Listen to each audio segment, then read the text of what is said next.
Good evening. I'm Rachel Bronson, President and CEO of the Bulletin of the Atomic Scientists. What a time to be kicking off the Bulletin's 75th anniversary year.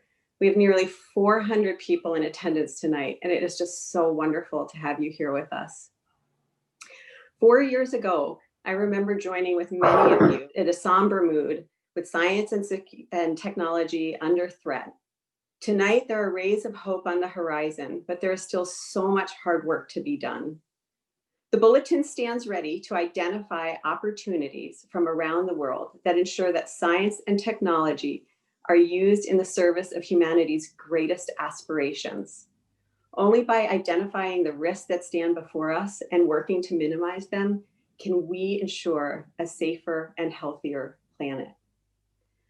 I am honored to be joined on this anniversary eve by at least 3 current and former Bulletin executive directors, 4 current and former science and security board chairs, 2 current and former editors-in-chief, and many current and former board members, staff members, and supporters.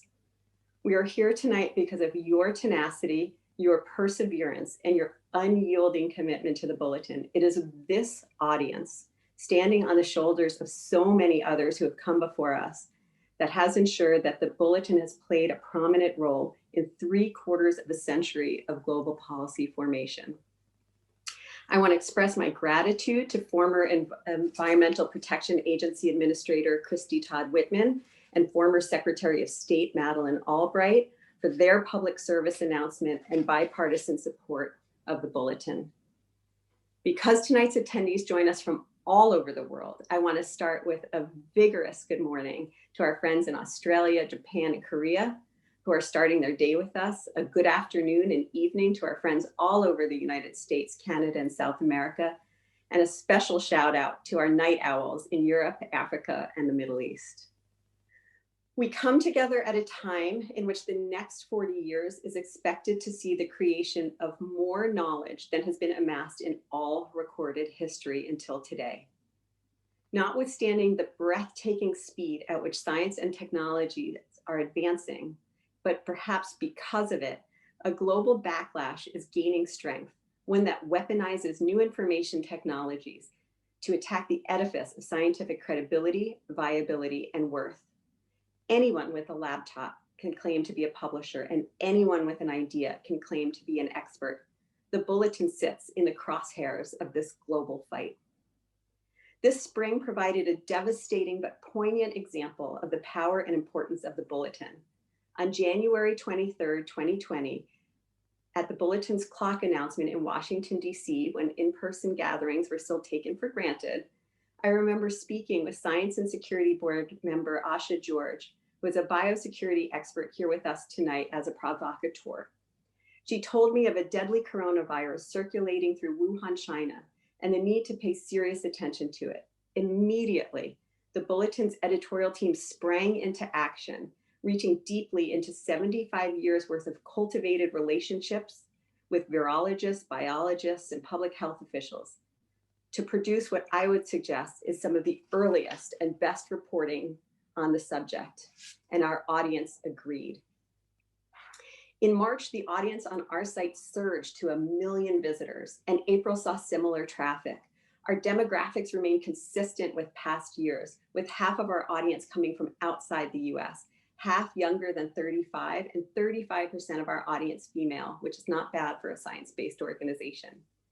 When people are unmoored, they look to the Bulletin as a guide.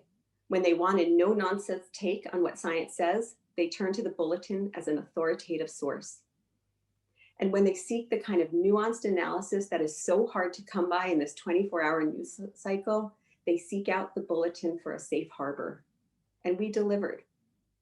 The issues that the Bulletin faces are at the foundation of global security. US President-elect Joe Biden recently wrote in the pages of Foreign Affairs that, to quote, "The challenges that will define our time are climate change, the renewed threat of nuclear war, and disruptive technologies." These are exactly the issues that the Bulletin has focused on for the past 75 years.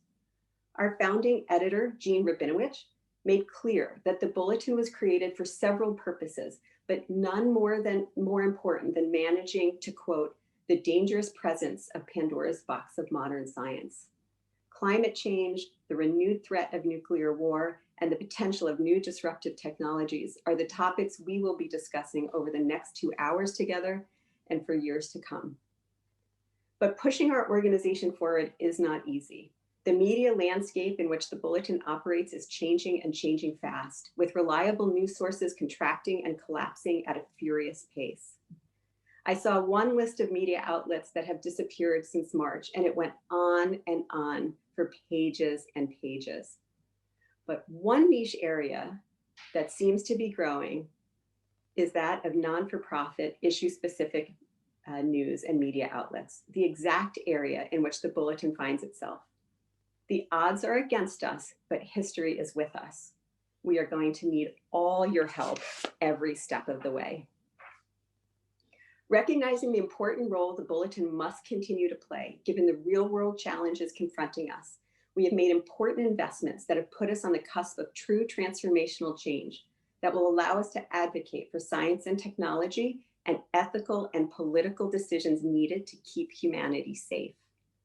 To launch our 75th anniversary year, we have fundamentally redesigned our bi-monthly magazine that you can now subscribe to on our website for less than $60 a year. And I highly recommend you do so.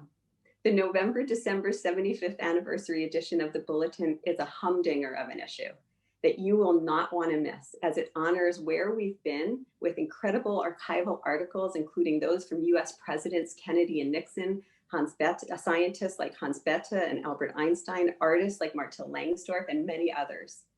But the issue also charts where we're going, including interviews with two Nobel Prize recipients, Jennifer Doudna on the future of CRISPR, and one with Beatrice Finn, who's with us tonight as a provocateur, and who recently shepherded the treaty on the prohibition of nuclear weapons that will come into force in January of 2021. There are pieces by Reiser Award recipient Yang Chang, who's with us tonight, Emma Belcher, Rob Socolow, and many others.